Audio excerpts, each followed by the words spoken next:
Hey everyone, my name is Gordon. I'm the pastor over at Treasure Coast Community Church, and we are front porching it today with a buddy of mine, Don White. And Don, you've been in the financial planning and management business. Well, you were in the business for how long?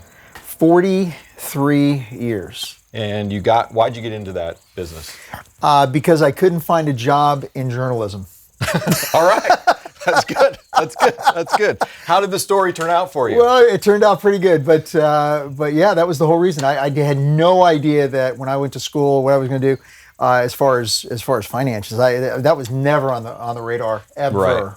Right. But one of the reasons why I wanted to chat with you is you've been successful in the game, and you've got a great understanding of how finances work, sure. And have been able to help a lot of people in their financial worlds. And so one of the things that I'm hearing from people a lot about is their financial world, because they're super concerned about it in today's climate. So how do you help people have a sense of peace right now in this financial climate? Well, I've been saying to people, Gordon, that there's two ways you can stop an economy. Mm-hmm. The first way is you can kind of touch the brakes, right? Kind of slow it down a little bit, and then just kind of until it comes gradually to a stop. Yeah. Or you can hit a tree. Right. We hit a tree. Yeah. That's basically what this is. I mean, what we did is we woke up March the 15th or whatever it was, right? And suddenly this world came to an end. It basically hit a tree. Yeah. And so the economy that we were accustomed to, the things that we were aware of, everything just changed. Yeah. And for some people, it has changed and maybe has changed forever. Yeah.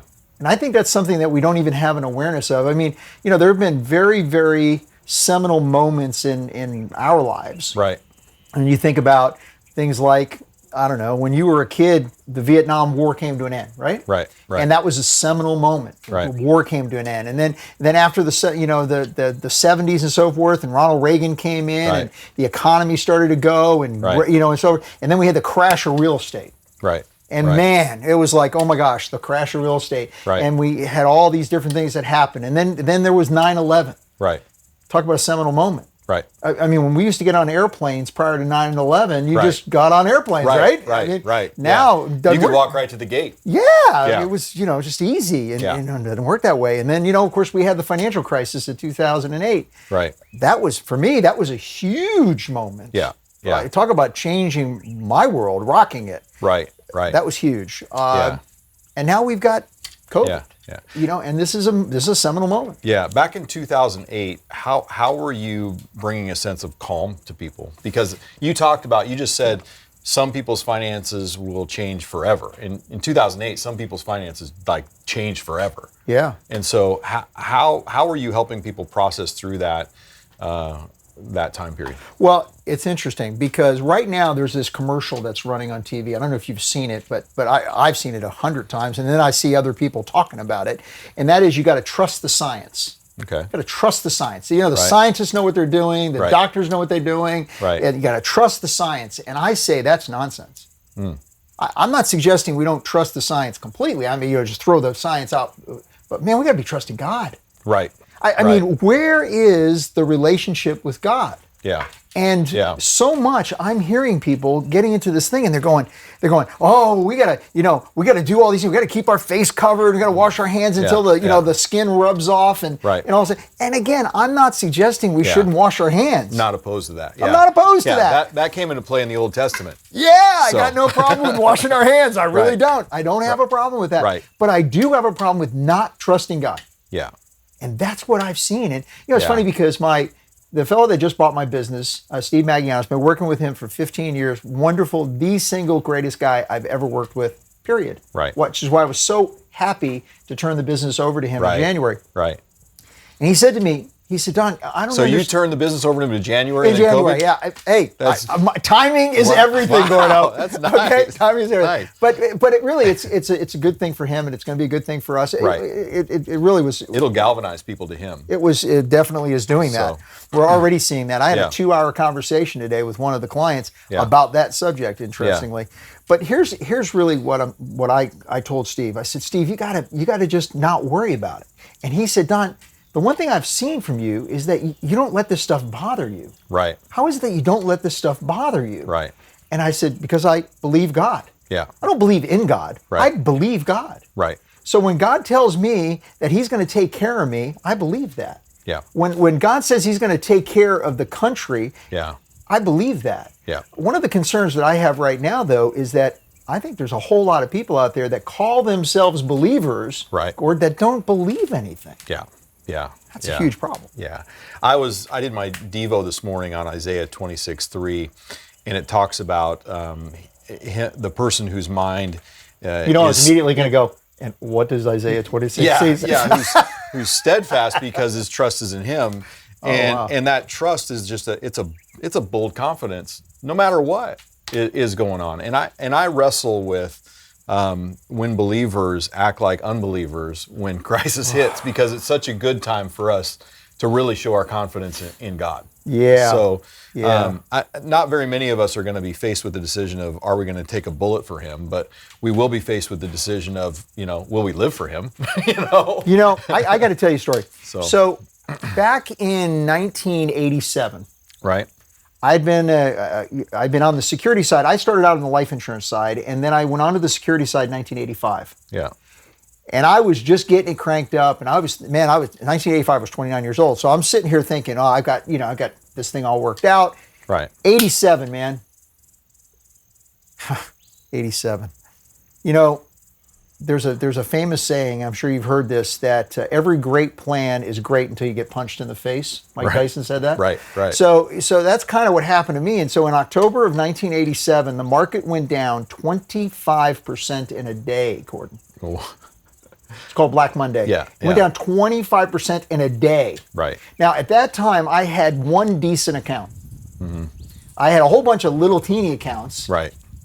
I had one decent account. I had one account. It was a $3 million account. Right. Guy's name was August Wenke. I can say that because he's dead. Okay.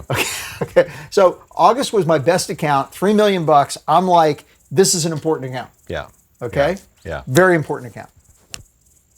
Market crashes. Right. That account goes down over $1 million between Monday and Wednesday. Ugh. I'm calling up August. Right. And I'm going to the answering machine every single time. Back in those days, no voicemails, no cell phones. Right, I'm just getting an answering machine. Right. Pagers, though. Yeah, pagers, but August didn't have one. Yeah. Turns out August is hunting. Oh. He's up in wherever, hunting. Right. He doesn't care. Right. He doesn't have a radio. He has no idea what's happening. Right. None. Right. Zero. Right. Finally, I'm like, this is crazy. That was the 21st of October. I'm like going nuts. What is going on? Finally, I get a phone call. Don, what's going on? I got 17 messages on my answering machine. What? Right. August, did you hear what happened? Well, no, I didn't hear anything. Yeah. He didn't hear anything. Really? Nothing. So you got to give him that good news? So I get to give him the good news. Right. And he goes, it was interesting the way he did it too. He just took a breath, a couple of seconds, and then he said, well, I'll tell you what, I'll meet you at the office. This is Wednesday. I'll meet you at the office on Monday. So what do you want me to do? Nothing. Okay. I'm telling you, Gordon, all weekend, man, I'm like, right. It's over. I'm losing this account, my only decent account. I mean, what am I going to do, right? Right. And so August comes in on Monday. And now what's interesting is my birthday is the 28th of October. This is the 26th of October. It's 2 days before my birthday. Okay. And it's funny how you remember certain things, isn't it? Yeah. And so anyhow, I sat there and I said to him, I said, man, I just got to tell you what happened. He says, well, I should have said this. He said, before we get, what I want you to do, two things I want you to do. I want you to bring my statement for September, and I want you to give me a statement of where we are right now, 26th of October. So I had those. Yeah. One showed it was worth $3 million. The next one showed it was worth like $1.8 million. Right. So, And I have to tell you, I'm panicking. Right. I don't know what I'm going to do. He sits down. He says, okay, let's go through it. And one by one, Gordon, he said, okay, what did I have in September? I said, well, you had 1,000 shares of Alcoa. And what do I got now? 1,000 shares of Alcoa. Oh, okay, what's the next one? Well, you got 1,000 shares of Bristol Myers. Yeah. Okay, what have I got now? 1,000 shares of Bristol Myers. Okay. Right. So he made me go through every single one of these things. He had like 100 different stocks. Yeah. He made me go through every single stock. Same question. Same question. Right. Same answer. Right. Every time. Yeah. And at the end of this thing, he says, now you tell me what's the difference between that statement and this statement? And I said, what someone is willing to buy those shares from you for. He said, that's correct. That's the only thing that's different. He says, so if I was at Macy's and I could buy, Ralph Lauren shirts for 40% off, and they've never been 40% off. Right. How many of those shirts should I buy? Yeah. And I said, well, probably as many as you want or need or whatever. Afford, yeah. And he said, exactly. Yeah. And he reached into this little tweed coat he had. Right. Pulls out this checkbook that's about this big. Right. Itty bitty little nothing thing. Right. Flips this baby open. I worked for E.F. Hutton at the time. And he wrote a check for, and it said, E.F. Hutton, October 26th, 1987. Right. 1,000,000, point dash. Wow. $1 million. Wrote me a check. Wow. Said, 40% off sale? I'm in, baby. And I was like, wow. I said, well, what do you want me? Is there anything here that's garbage? No, I don't. Then good, let's replicate it. Wow. So that's what we did. And I was the largest producer that day.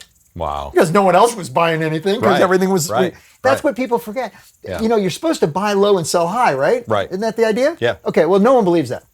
It's true. But no one believes it because no one does it. Everybody freaks out when things are cheap. Yeah. Yeah. Oh my goodness, the whole world's coming to an end. August didn't think that. Yeah. And I remember he turned to me as he was leaving. He said, Don, I want you to remember that I told you this. Yeah. Do you know what the difference between you and me is? No. I'm thinking, here you go. Millions of things. How about the $1 million? You just wrote me a check this big with $1 million. Right. Who was $1 million in the checkbook? Yeah. That was the first question I asked. Yeah. But he did. Yeah. Just to clarify, I don't. Neither do I. But, but that's okay. Yeah. $1 million in the checkbook, wrote me a check for $1 million. He turns to me as he's leaving. He says, do you know what the difference between you and me is? And I said, I don't know what. And he goes, I have staying power. You don't. And man, I've never forgotten that. Yeah. I have staying power. Right. You don't. Yeah. And so I then turned to him and I said, why? And he says, because I trust God completely and you don't. Wow. And I thought, oh my goodness, he just shot me in the face. Yeah. He just basically blew me up. I was calling myself a believer. I was this, I was this great. Right. And that changed my life, Gordon. Yeah. Yeah. October 26, 1987, the most seminal moment probably in my career. Yeah. Not the day of the crash. Yeah. But the day I crashed. Yeah. And I realized, oh my goodness. Yeah. I don't have staying power because I don't really trust God. Yeah. And from that moment on, I said, no, I'm going to trust God. I am trusting God with my finances, and it changed my life. Yeah. Those kind of moments where you kind of get, as you talked about, punched in the face, and it changes the course of your life, are so big. Oh, like man. I remember there was a guy, and this is a little off topic, but I remember there was a guy who was in my youth department. He was a self-made millionaire. He started out as a butcher, never graduated high school, ended up owning the plant that he was working for, ended up buying other plants, and he would come in and be a youth sponsor for me. And he had glasses that were, the 1970 glasses. Yeah. And he was business casual. He wasn't cool at all. White shirt, business shirt, rolled up sleeves, and he'd come in and he'd hang in the back of the room. But as I watched that guy, he would interact with kids in a way that nobody else could. Yeah. And he told me when I first got there as a young youth pastor, he said, any need that this youth department has, I want you to come and see me for it. And I, through the course of my tenure there, I never did that. And so, because I didn't want to ask for money, you know, and he was like, he was telling me that his gift was giving. And so before I left that position, I sat down with him because we become great friends. And I said to him, is there anything that I could have improved on while I was here? And he said, God has given me a tremendous amount of wealth that I don't deserve, that I know that he gave me. Yeah. And he said, I gave you the open door to have an honest conversation with me when you saw needs and you never came to me. Yeah. So you therefore robbed me of an opportunity to use my gifting for the Lord because you were too prideful to come and talk to me. Wow. And so for me, I was just like, you know, that day he punched me right, you know, square in the face. Yeah. But from a spiritual standpoint, it was just a great lesson and a course corrector for me because we all have our roles. How old were you when that happened? I was probably 29, I think, when that happened. So basically the same age as I was. Yeah. When I had just turned, I was turned 32. You know, when he hit me with that. It's so cool to learn that when you're young. Yeah. Man. But I was thankful for the lesson. So when it comes from a financial standpoint, you're telling people right now, number one, to trust God. Yeah. And so, and the staying power analogy is stay the course. Yeah. Now, here's the next thing. And this is me operating from a standpoint of limited information and understanding of our financial world. Sure. And how can a government that is in debt just go to a printing press, print money, and give people money that they don't have? How does that all work? Explain to me that in simple terms. Basically, here's what it is. The money that we have today are notes. Right. They're promises to pay. Right. And so as long as everyone believes that when I buy that car out there, you're willing to accept 10,000 of these bills. Promissory notes. Promissory notes. Yeah. Okay. Then you'll give me that car in exchange for these 10,000 promissory notes. Right. That's what it's all about. So at the end of the day, I know this is going to sound weird to a lot of people. Yeah. It really doesn't matter how many they print. It's all a question of trust. Now, one of the problems that we have is that there's going to come a point in time when people don't trust it anymore. Yeah. That's what happened in Rome. Yeah. It's what happened in a lot of places. And if that happens, then what's going to happen is that they're not going to pay anybody back. They're just going to say, well, all those notes that you have are basically like Deutschmarks in 1939 or whatever it was, right? Right. They, where you could basically take a whole bucket full of them and buy maybe some dough. Right. Okay. Right. So that's the concern. And so don't put your trust in money. Yeah. In fact, don't put your trust in stuff generally. Right. Because, it's interesting. Remember when Jesus did the thing with the rich young ruler? Right. Okay, so he goes away sad. Yeah, he goes away. Now, basically, the deal is that the rich young ruler, Jesus says, well, he comes to him and says, how can I attain eternal life? How can I get to eternal life? He says, well, you know the commandments, don't you? And he says, oh, yeah, I keep every one. He said, well, I'll tell you what. I want you to take, and the word he used in Greek was krema. Mm-hmm. Krema. Okay. And krema means stuff. Yeah. What money can buy. Basically, that's what krema means. Right. It means what money can buy. Yeah. And he says, so I want you to take all what money can buy. Right. And I want you to give it to the poor.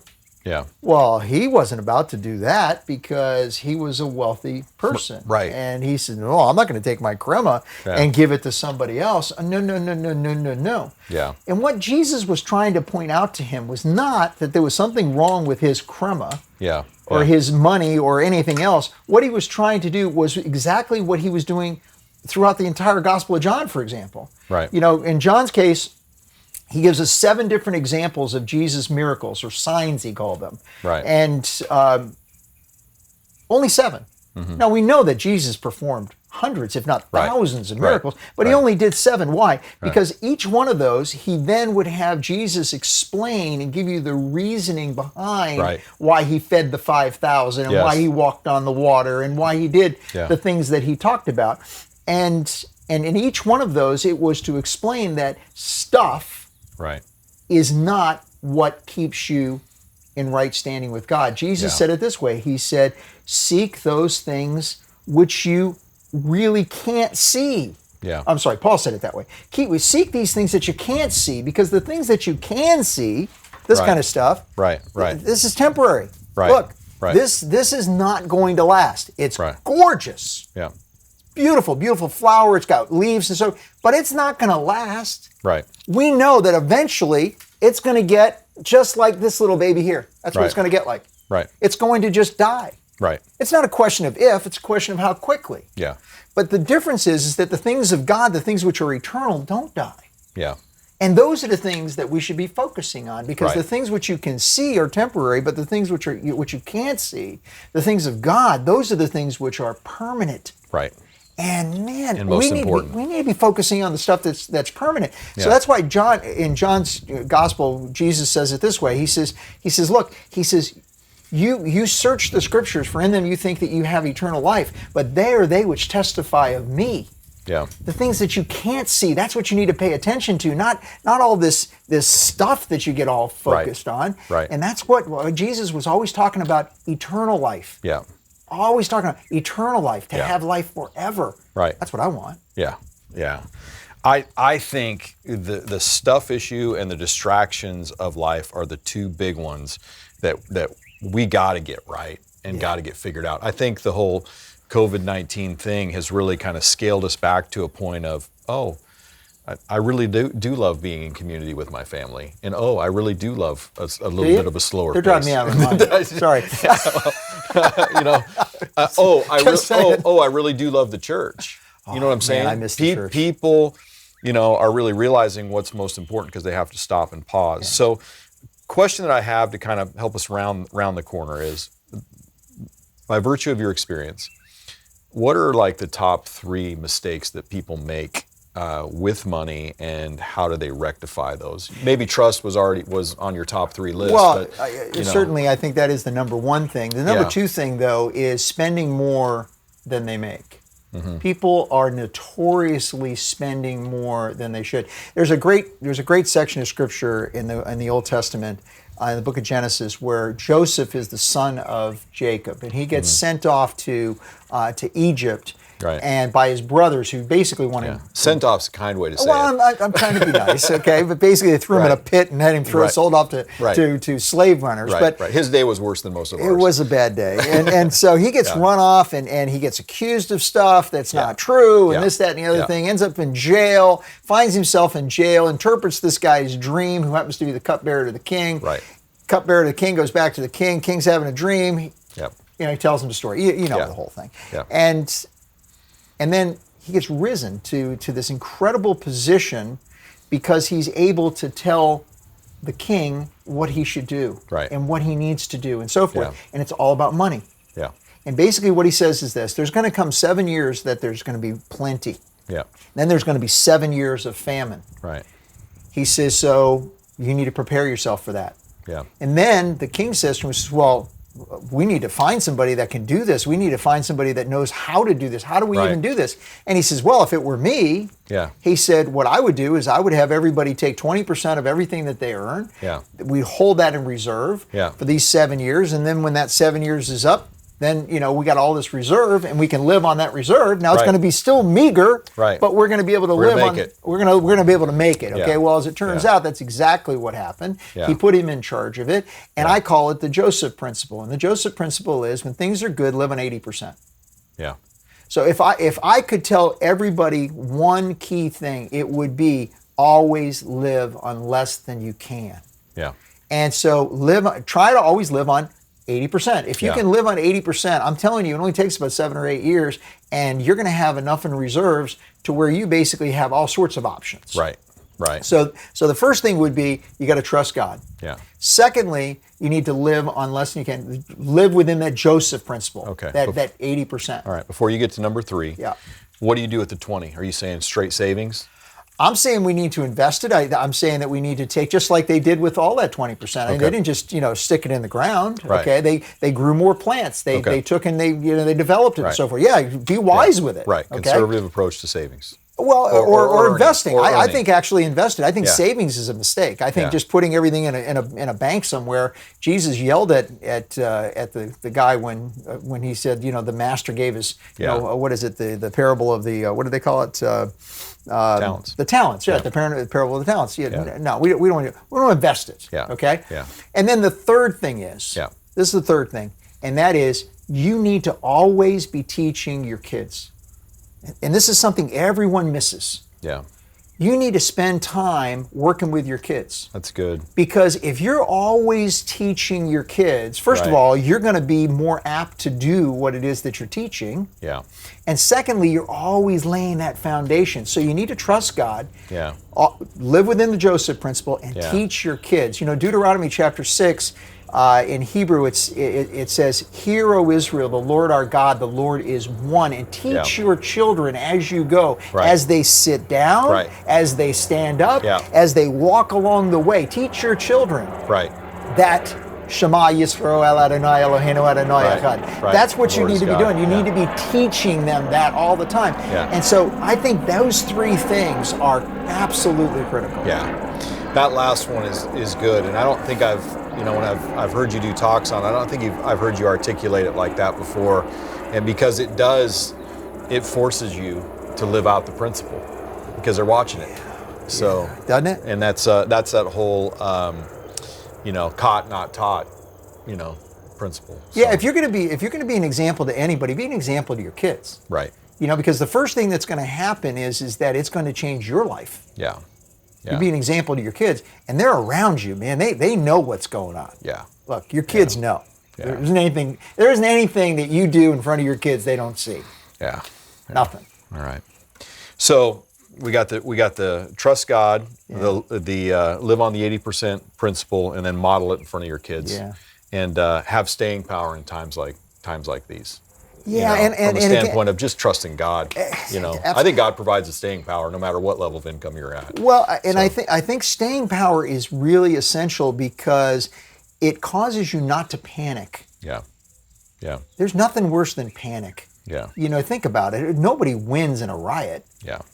So Yeah. panic is what we're trying to avoid. Well, before we wrap it up, thank you to you and Grace for having staying power with TC3, because you guys have been in the trenches since the very, very beginning, right? It's unbelievable. It's coming up on 30. I don't even think people that know you even know that you Coming were up on- part of the yeah. core in the living room. So yeah, we were around I think it was 1991 or 2 when we started, and so we're coming up probably close to 30 years. In fact, this Sunday, Gracie and I are celebrating our 45th anniversary, which is pretty amazing. And Yeah. we got married when we were 3, Yeah. and so that was important. But yeah, it's exciting. I mean, staying power is huge. Yeah, I remember your talk that we did at a fundraising event when we were moving onto the property that we're on now. Right. You mentioned, I don't stay at this church because Gordon's the pastor. I stay here because I'm an owner. That's I'm right, not man. a renter. I I'm am an not owner. a renter. And so I've